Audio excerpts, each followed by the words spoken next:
হরি হে পরতত্ত্ব বিচক্ষণ, ব্যাস আদি মুনিগণ শাস্ত্র বিচারিয়া বার বার।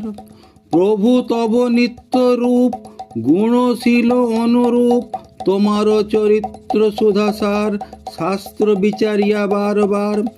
শুদ্ধ সত্যময়ী লীলা মুখ্য শাস্ত্রে প্রকাশিলা, জীবের কুশল সুবিধানে রজস্তম গুণ অন্ধ, অসুর প্রকৃতি মন্দ, জনে তাহা বুঝিতে না জানে, জীবের কুশল সুবিধানে নাহি মানে নিত্য রূপ, ভজিয়া মুন্ডুকুন্দ কূপ, রহে তাহে উদাসীন প্রায়, এ ভক্তি বিনোদ গায়, কি দুর্দৈব হায় হায়, হরিদাস হরি নাহি পায়, হরিদাস হরি নাহি পায়, রহে তাহে উদাসীন প্রায়, হরিদাস হরি নাহি পায়। হরি বল হরি বল হরি বল হরি বল।